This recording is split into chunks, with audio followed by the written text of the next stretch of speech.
Mesdames, Messieurs, bonsoir et bienvenue aux 20h sur Equinox Télévision. À la une de cette édition, hommage aux élèves assassinés à Kumba. La communauté catholique a prié ce jour pour le repos éternel de ces âmes innocentes disparues le 24 octobre dernier. Ambiance et recueillement à travers le pays, c'est à suivre dans le 20h. Élection présidentielle du 31 octobre, entre participation et boycott, laquelle des deux sirènes retentira demain dans le ciel de la Côte d'Ivoire. La veille d'armes a démarré avec les derniers réglages. Vous le verrez dans ce journal avec nos envoyés spéciaux.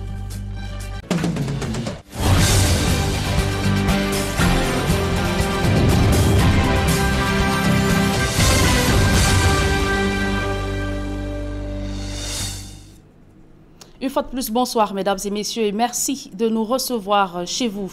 Demain samedi est décrété jour de deuil national à travers le pays. Les drapeaux seront en berne sur l'ensemble du territoire, comme l'indique un décret du chef de l'État, Paul Biya.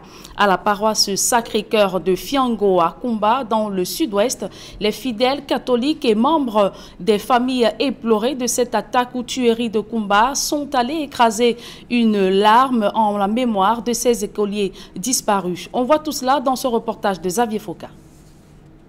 L'atmosphère était lourde. Ce vendredi 30 octobre 2020, à la paroisse Sacré-Cœur de Fiango à Kumba dans le sud-ouest. Les fidèles et les proches sont venus rendre un dernier hommage aux 7 victimes du massacre de samedi dernier, des victimes de trop d'une guerre inutile.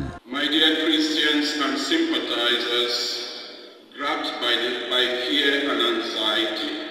Chers chrétiens saisis par la peur et l'anxiété causée par 4 années de guerre insensée. Cette guerre qui est la manifestation de toutes sortes de méchanceté de l'homme.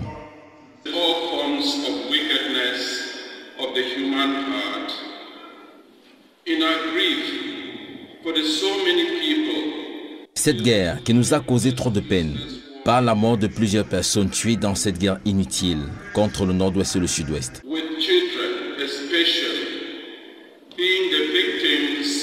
Avec les enfants comme victimes, à l'exemple du récent carnage à la Moda Francisca International Bilingual Academy de Kumba.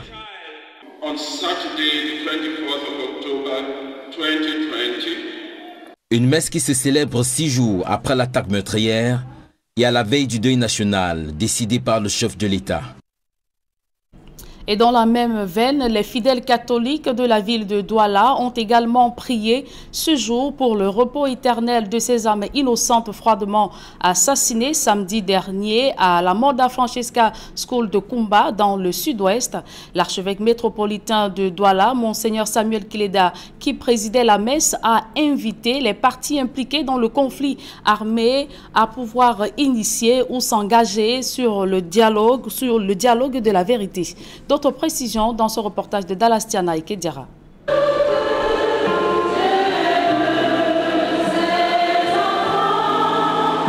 Une messe en faveur à un retour à la paix en zone anglophone. Dite à la cathédrale de Douala par Monseigneur Samuel Kileda, elle a permis aux fidèles touchés par le massacre de Kumba de prier une fois de plus pour le repos des âmes de ces enfants innocents, partis trop vite, partis brutalement. À l'occasion de cette messe, Monseigneur Samuel Kileda a prêché sur ce qu'il appelle le dialogue de la vérité. On connaît bien les causes réelles de ce conflit aujourd'hui. Mais il faut l'aborder, s'asseoir avec tout le monde, que les Camerounais se parlent. C'est cela que j'appelle le dialogue de la vérité. Pas en vérité, mais le dialogue de la vérité. Et cela est très important. Et ce n'est que ça qui pourra nous sortir de la crise que nous vivons. L'archevêque métropolitain a également invité les uns et les autres à rechercher inlassablement ce qui construit. Quand on parle de dialogue, c'est celui qui peut arriver à des solutions concrètes. Et pour y arriver, il faut dialoguer dans la vérité. Chercher ce qui construit, sans chercher à défavoriser ou écarter tel ou tel. Dans la salle, des fidèles éplorés, mais également un groupe de femmes indignées, vêtues de noir et de rouge, qui appellent, depuis le début de cette semaine, au retour à la paix, dans un Cameroun qui n'a déjà que trop perdu ses enfants. Nous déjà, les femmes indignées, Ultra-Gate Women, demandons seulement la paix. Nous voulons la paix, nous ne voulons plus les assassinats. Quel qu'en soit le genre, nous ne voulons plus, nous sommes fatigués. Les mamans veulent la paix au Cameroun. Que le Seigneur Tout-Puissant touche le cœur de chaque Camerounais. Amen. Le cœur de chaque Camerounais, pour qu'on puisse ensemble trouver un moyen de mettre la paix dans notre pays. Amen. Nous sommes fatigués. Les mamans sont fatiguées, nos cœurs saignent. Nous demandons, nous vous en prions, tous les Camerounais, revenons à de bons sentiments. Au terme de la prière, elles ont quelque peu arpenté les rues qui avoisinent la cathédrale, toujours en mémoire aux victimes de ce massacre. Mon fils, il est parti sans maman, mon fils. Et de nombreux projets infrastructurels entamés en début d'année dans le département du Ndonga-Mantoung sont à l'arrêt. Les entreprises en charge des travaux évoquent comme motif le climat d'insécurité qui prévaut dans le nord-ouest Cameroun. Sur le terrain, le taux d'exécution est de 48%, un bilan qui est loin de satisfaire les autorités administratives locales. D'autres précisions avec Kemazou Matilda, Stellambou et Gladys Sidier. De nombreux projets entamés en début d'année dans le département du Ndonga-Mantoung, dans le nord-ouest, ont été abandonnés. Le taux d'exécution dans l'ensemble est de 48%. Les entreprises en charge de ces travaux, pour justifier le retard accusé, évoquent l'insécurité dans le nord-ouest. Routes, salles de classe, forages, marchés et bien d'autres. À 2 mois de la fin d'année, le bilan est loin de satisfaire les autorités administratives locales. Certaines entreprises n'ont pas été à la hauteur. Les responsables prennent des marchés à travers le Cameroun et ne viennent entamer les travaux dans le Ndonga-Mantoung qu'à la dernière minute.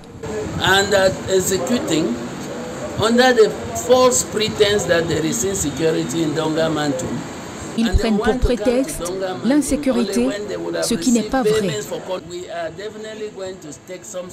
Ils méritent d'être sanctionnés. Les autorités administratives dans le département du Ndonga-Mantoung comptent prendre des mesures drastiques à l'avenir afin de contraindre les entreprises à respecter le cahier de charges qui leur sera confié pour la nouvelle année. Et dans le chapitre politique de ce journal, Maître Emmanuel Sim dénonce une décision cynique visant à écarter Mamadou Mota et plusieurs autres cadres et militants du mouvement pour la renaissance du Cameroun des futures compétitions électorales. L'avocat réagit ainsi au verdict rendu hier par la Cour d'appel du centre relativement à l'affaire liée à la mutinerie survenue à la prison centrale de Yaoundé le 22 juillet 2019. Maître Emmanuel Sim y voit un règlement de compte politique qui n'honore pas la justice camerounaise. Je vous propose de l'écouter. Spécialement du vice-président du MRC, M. Mamadou Yacouba Mota, sa peine est passée de 24 mois de prison à 18 mois de prison ferme. Cette décision peut paraître à première vue intéressante parce que la peine a été réduite, mais en réalité, cette décision nous choque parce que les personnes condamnées étaient parfaitement innocentes et nous avons essayé de démontrer leur innocence à la cour d'appel. Nous avons l'impression que ces magistrats, et je l'avais dit à l'audience, étaient plus des chargés de mission que des magistrats et des juges indépendants. On peut donc le regretter. Mais ce que je regrette de plus, s'agissant de nos militants qui ont écopé hier de 16 mois à 18 mois de prison, c'est que on a mis ainsi un terme à leur carrière politique. Parce que tout le monde sait que lorsque on a une peine de plus de 6 mois de prison, cette peine est inscrite automatiquement dans le casier judiciaire. Et s'il y a une élection, eh bien la personne condamnée ne peut pas se présenter parce que son casier judiciaire a été entaché par cette peine-là. J'ai le sentiment que la décision de la Cour d'appel a pour conséquence d'éliminer politiquement le président Mamadou Yacouba. Elle a pour but de l'empêcher demain d'aller obtenir des suffrages dans sa région à l'extrême nord où sa popularité devait être encore plus grande. Ce n'est pas normal qu'on fasse des règlements de compte politiques en utilisant la justice. Mais je peux vous dire que nous n'allons pas nous arrêter là et que nous allons continuer à nous battre pour que, enfin, dans ce dossier, justice soit rendue. Ce n'est pas la fin du combat. Le combat dans cette affaire va continuer. Présent sur la région de l'extrême nord Cameroun, où une centaine d'ex-combattants de la secte Boko Haram ont déposé des armes pour rejoindre des camps de désarmement et de réinsertion sociale. En visite dans la région, Fayengo Francis, coordonnateur du dit comité, annonce le déblocage de la somme d'1 milliard de francs CFA pour la construction du centre de Mémé. C'est dans le Mayo-Sava. Nadine Yambou et Amadou Dairo. Après des années de lutte aux côtés de la secte islamiste Boko Haram à l'extrême nord, ce sont plus d'une centaine de membres du groupe terroriste, en plus des femmes et enfants, à déposer les armes. La mine serrée, le regard hagard, c'est avec le cœur meurtri par la souffrance qu'il décide de se rendre aux autorités administratives. Un retour aux sources salué par les chefs traditionnels. Nous sommes contents parce que ce ne sont plus des combattants. C'est ex. Ils sont rentrés, ils sont chez eux. C'est les Camerounais qui étaient mal orientés. Ils sont revenus. On doit les accueillir. Ces ex-combattants de Boko Haram ont ainsi rejoint le Comité national de désarmement et de démobilisation de Miri, portant ainsi à 260 le nombre de repentis ayant renoué avec la vie normale après la vague de 150 autres. Parmi eux, de nombreux enfants sacrifiés au prix d'une guerre sans merci. Aujourd'hui pris en charge, ils bénéficient d'un encadrement de volontaires afin de faciliter leur réinsertion au sein de la société. Ces enfants sont, je dirais, ils sont traumatisés, donc c'est pour les ramener, pour qu'ils se sentent à l'aise comme d'autres enfants. Donc c'est dans ce but-là que j'ai pris la volonté de les encadrer. Venu s'enquérir de la situation sur le terrain, Fayengo Francis, le coordonnateur du Comité national de désarmement et de réintégration des ex-combattants, annonce le déblocage d'1 milliard de francs CFA pour la construction d'un centre à Mémé dans le Mayo-Sava. C'est un centre qui, à la fin des travaux, peut prendre 1000 enfants. C'est pour cela que j'ai demandé aux enfants à Mora, et je viens de demander à ceux qui sont ici, de nous aider aussi pour que leurs amis sortent, pour que leurs frères et sœurs sortent. Parce que ce centre sera pour eux et ça sera aussi pour les enfants de la localité. Bâti sur une superficie de 13 hectares avec une capacité d'accueil de 1000 places, les travaux de construction de ce centre débuteront d'ici janvier 2021. Paul Biya va en guerre contre les agences de voyage qui continuent d'imposer des frais de paiement des toilettes publiques dans la région de l'Est Cameroun et ce, en violation de la décision du ministre des Transports. Mais ne vous me prenez surtout pas, il ne s'agit pas du chef de l'État, Paul Biya, mais du nouveau délégué régional des transports de la région de l'Est, Benjamin Issam. Un voyageur peu ordinaire dans les agences de voyage de Bertois. Le délégué régional des transports, accompagné de ses collaborateurs, vient de lancer, sur instruction du ministre des Transports, l'opération Zéro Accident dans la région de l'Est.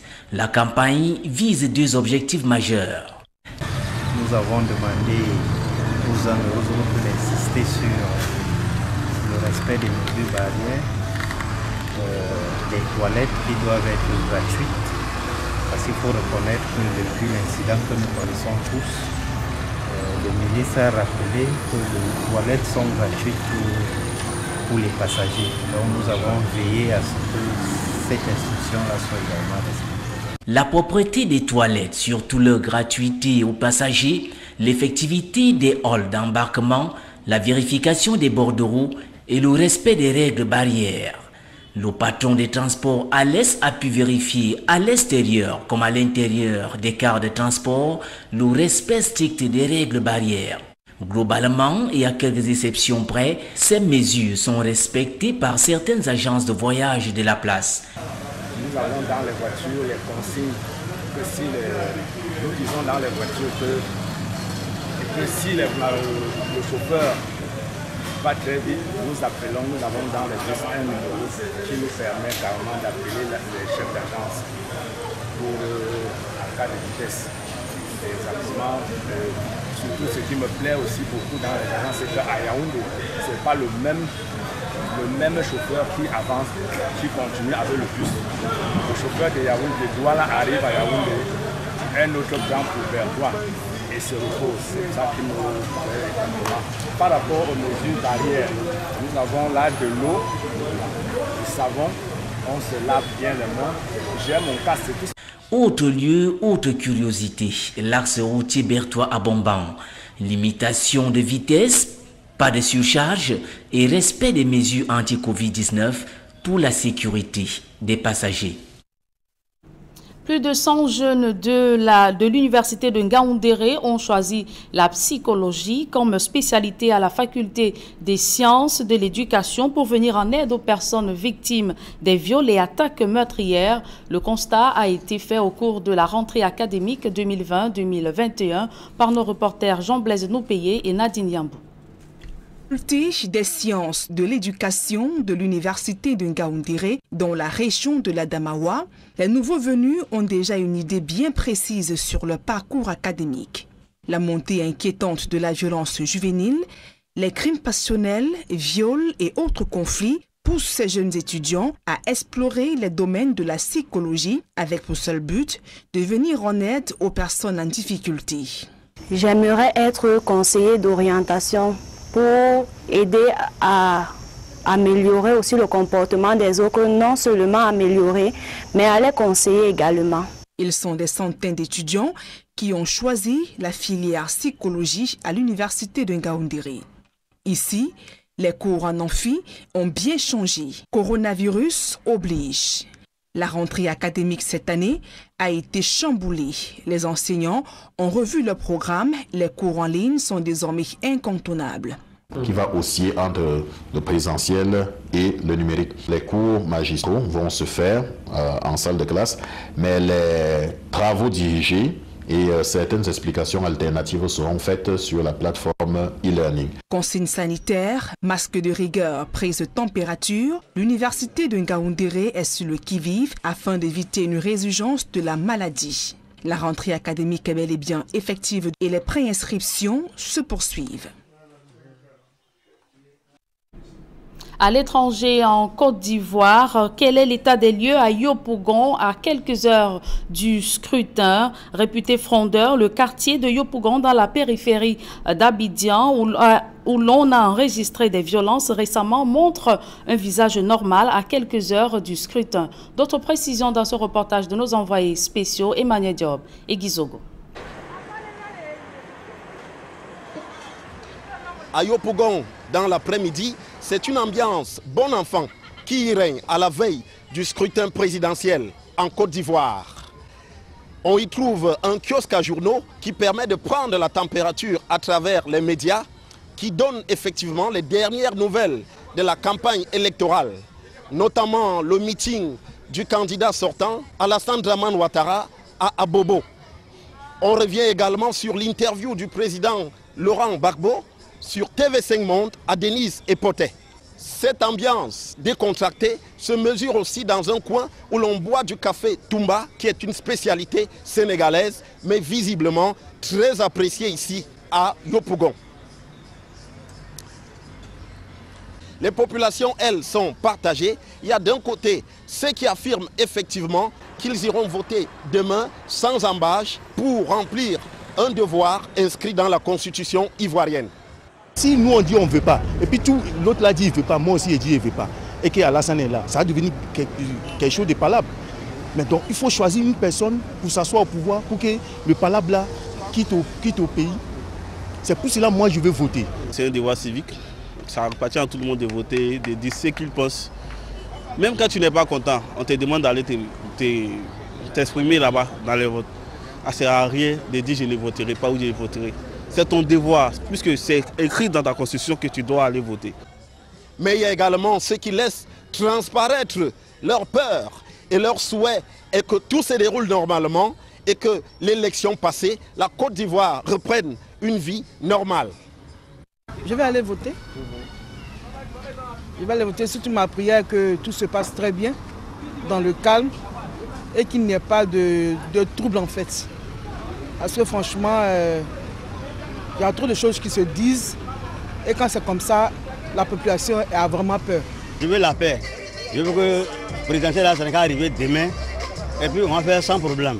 Pour ne pas qu'il y ait avoir des dégâts. Sinon quand le pays est en paix, tout le monde est en paix. À Yopougon pour Equinox Télévision, Emmanuel Diop, Gizogo.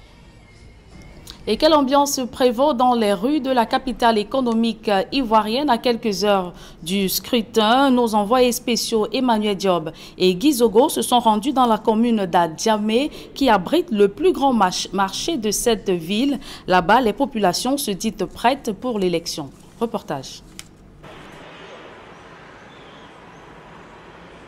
À la veille de l'élection présidentielle en Côte d'Ivoire, Abidjan du côté d'Adjamé, l'une des plus grandes communes de la capitale économique ivoirienne, montre un visage plutôt rasséréné où les activités et la circulation vont bon train.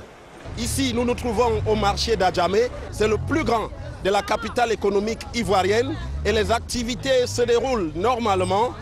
Les Ivoiriens font leurs emplettes et les ménagères sont très nombreuses ici dans ce marché où l'on vend aussi énormément de produits, notamment les pagnes qui sont une tradition ici en Côte d'Ivoire, notamment pour la communauté du Nord composée souvent de musulmans.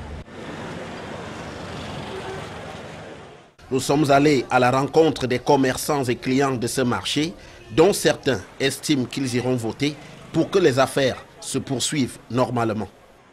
Demain, on va aller voter le premier maintenant. Non, actuellement, on maintient nos positions. On maintient nos positions. L'opposition ne parle pas, nous, ça ne parle pas. Je suis pour des élections apaisées. Parce qu'un pays sans paix, il n'y a pas de... Un pays sans stabilité, il n'y a pas de business. Voilà. Vous irez voter demain? Par la grâce de Dieu, oui. J'irai voter demain. Vous irez voter demain?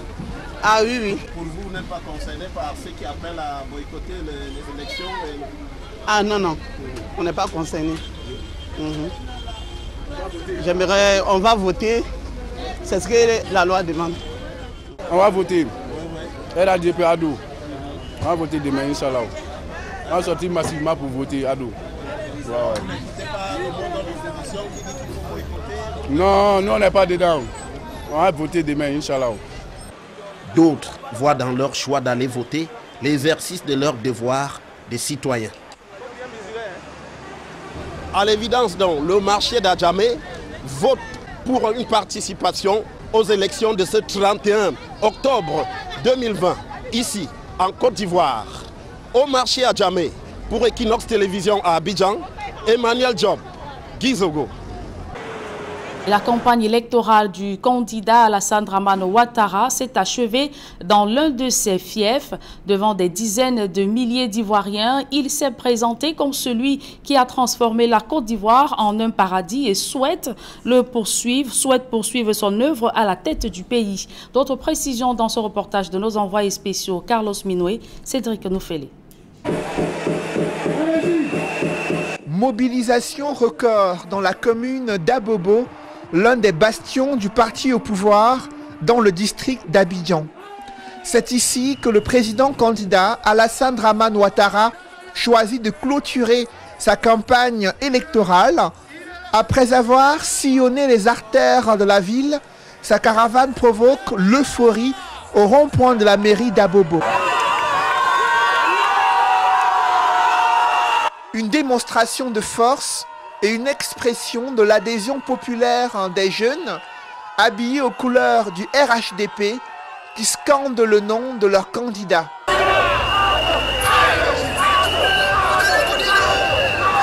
Galvanisé devant ces scènes de liesse, Alassane Dramane Ouattara appelle ces jeunes Ivoiriens à un vote massif en faveur de celui qui leur apporte la prospérité et le développement socio-économique. Il y a les universités, grâce à nous, il y a la nourriture, grâce à nous, il y a la sécurité.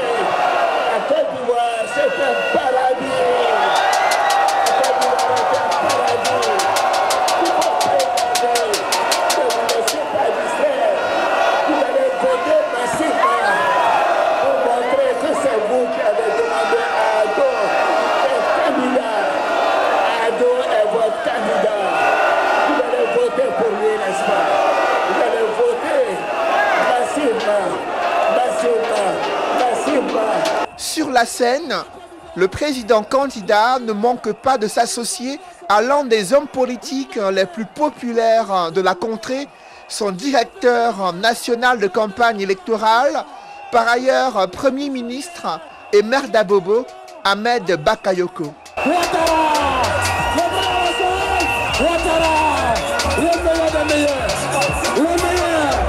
Au-delà de cette union des leaders politiques, l'atout féminin de la campagne électorale du candidat RHDP, incarné par la première dame ivoirienne, a conquis les cœurs et tous ont promis de donner la victoire dès le premier tour à leur candidat Alassane Dramane Ouattara. Et selon une mission d'observation électorale ivoirienne, la situation sociopolitique est tendue et fragile. Plusieurs incidents ont été signalés dans les localités de Yamoussoukro et Bonois. Depuis l'ouverture de la campagne électorale, ces organisations de la société civile ont répertorié des dizaines de morts à la suite des manifestations liées à la contestation du processus électoral. Néanmoins, il estime que le scrutin présidentiel peut se tenir dans ce contexte. Je vous propose de suivre la réaction d'Arsène Conan. Il est coordonnateur de l'initiative de dialogue d'action participative en Côte d'Ivoire. Parmi les 1000 observateurs, nous avons 750 observateurs fixes qui donc ont été échantillonnés à partir d'un travail scientifique, statistique, pour avoir donc un échantillon représentatif de la population électorale en Côte d'Ivoire. Donc ces observateurs donc citoyens sont recrutés donc dans les localités qu'ils vont donc couvrir et leur rôle sera de regarder dans un premier temps le déroulement donc du scrutin dans leur localité, dans leur bureau de vote. Et puis, à côté de cela, il y a ceux qui sont des observateurs mobiles qui, eux, seront chargés donc de sillonner les localités au fin donc de recueillir toutes les informations en lien avec l'environnement socio-sécuritaire autour du scrutin, l'environnement global autour du scrutin, de sorte à pouvoir nourrir, compléter donc notre analyse.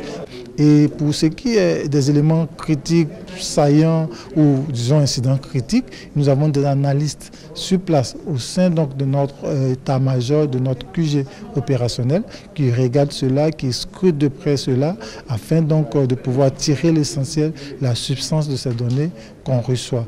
Nous, notre action se présente comme une action qui veut contribuer de façon positive à l'édification du processus politique en Côte d'Ivoire. Il ne s'agit pas pour nous de distribuer des satisfecits ou des blâmes, non.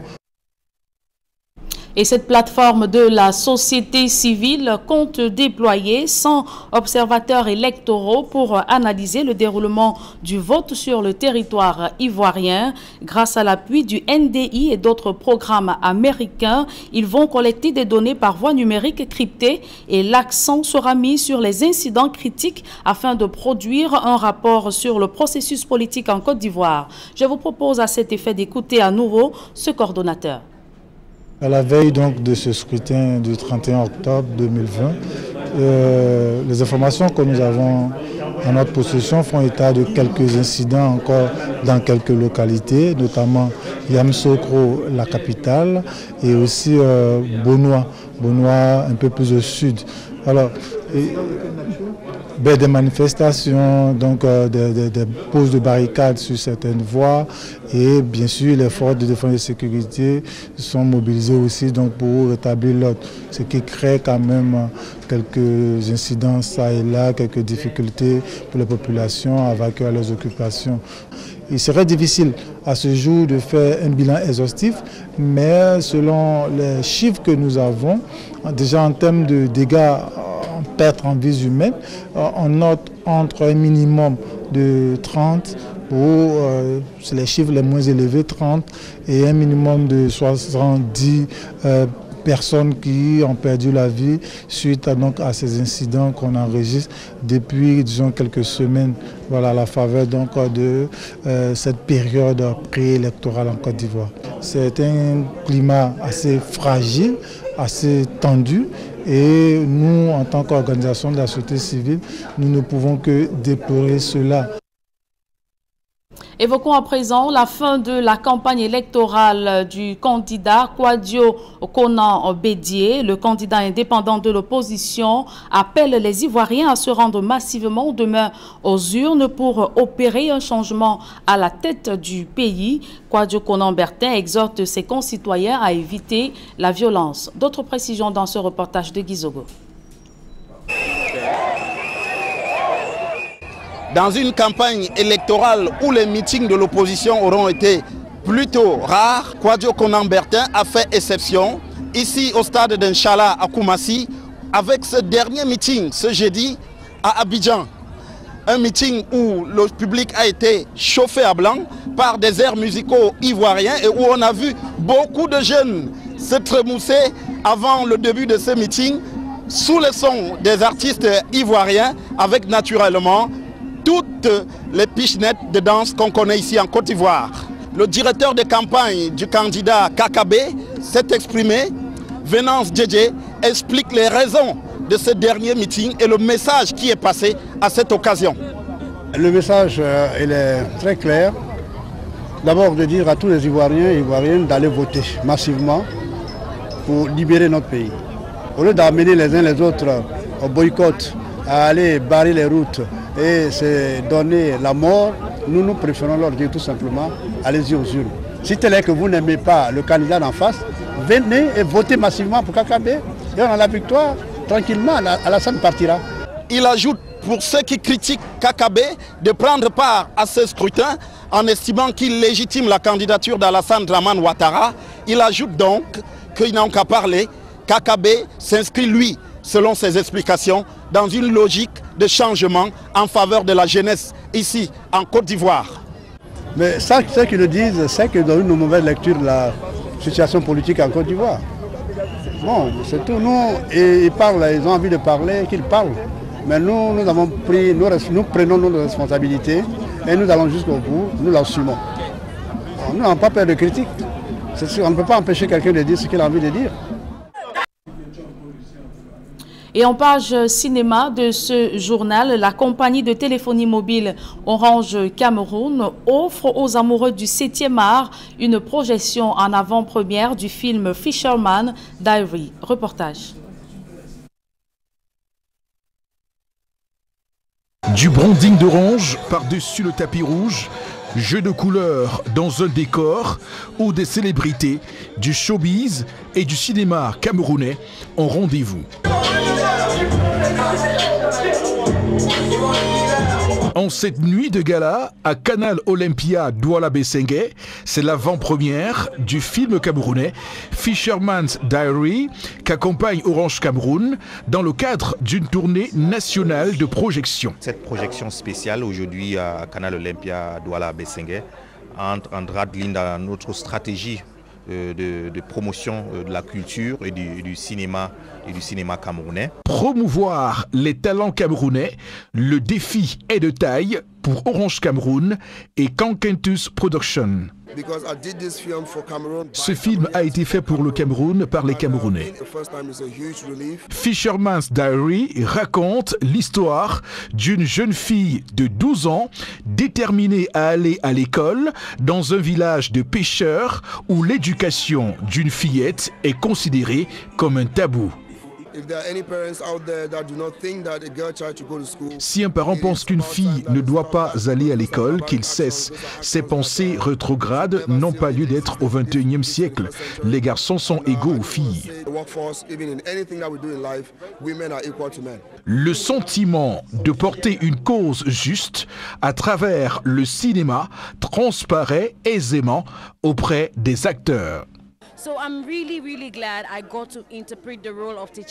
Je suis vraiment ravi d'avoir interprété le rôle de l'enseignante, d'être une inspiration pour cet enfant en recherche d'éducation, un rêve devenu réalité pour moi. Merci à la production.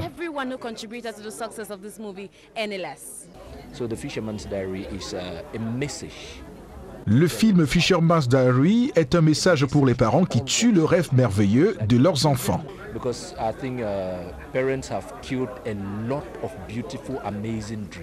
Au-delà du message porté par le film Fisherman's Diary, il y a la qualité de la production qui impressionne. Je suis vraiment contente de voir que ce film-ci représente en fait ce qu'on n'a pas l'habitude de voir. Franchement, c'est un très très beau film. Et de voir que ce sont les Camerounais qui ont fait ça, je suis trop fière de mon pays, quoi. Le contexte difficile du cinéma camerounais est connu. 12 longues années entre 2005 et 2017 où les salles de cinéma étaient fermées. Avec le peu de moyens que nous avons, des fois nous ne parvenons pas parce que voilà, il n'y a pas assez de budget.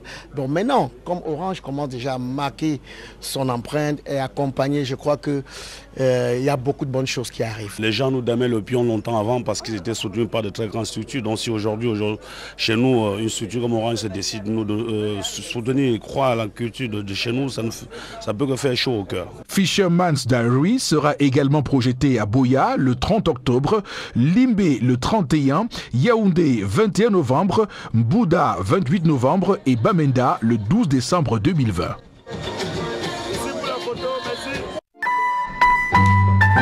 Orange.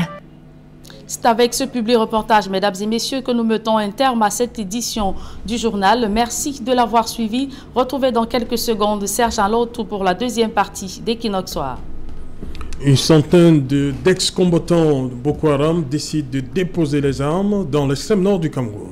Après avoir combattu pendant plusieurs années aux côtés des membres ou des adeptes de la secte Boko Haram, ces jeunes de la région de l'extrême nord Cameroun ont décidé de changer de vie pour rejoindre le centre de désarmement et réhabilitation sociale. Vous l'avez vu dans le reportage de Nadine Yambou, le coordonnateur national Fayengo Francis a annoncé le déblocage de la somme d'1 milliard de francs CFA pour la construction du centre dans le département du Mayo-Sava. Serge Alain. Voilà, madame, monsieur, c'est dans l'essentiel l'Equinox Soir, deuxième partie. Bon week-end à vous, Julien Berthe Bissaï. Très bon week-end à vous, Serge Alain. Rendez-vous lundi. 20h.